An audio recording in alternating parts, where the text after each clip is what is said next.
This isn't the first time I've been called out for using the expression full-scale invasion when I talk about Russia's war of aggression in Ukraine. Did I just do it again?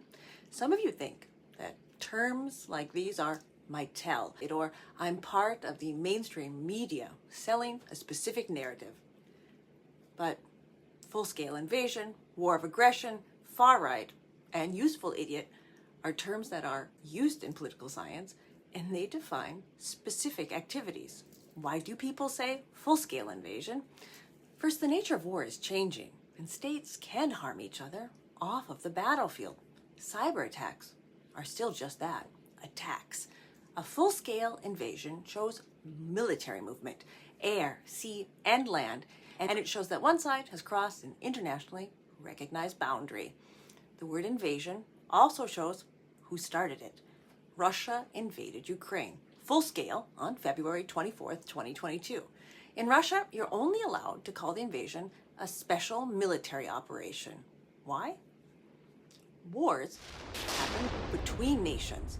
By refusing to call it a war, Russia is also low-key denying Ukraine's sovereignty. Well, not so low-key.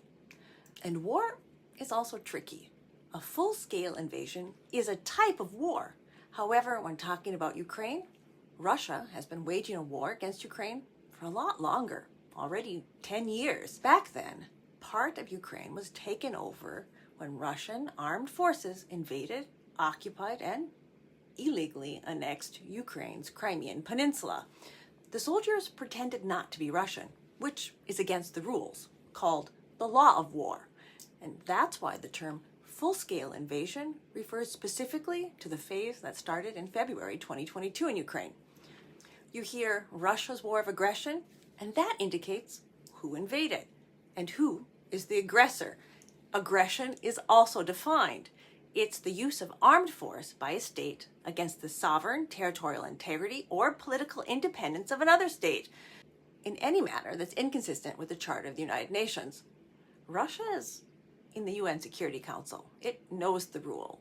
It officially recognized Ukraine's borders in 1918 and in 1991.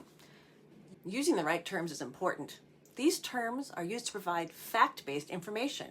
When you hear them used in the right way, it should actually build trust. There are official definitions that are easy to find, like in the UN Charter, for example, but some of the expressions are being hijacked. What they are describing is not being questioned, but the credibility of who's saying it. I'm Dr. K. I'm a political scientist who looks at how information is shared. But don't trust me. Fact check me.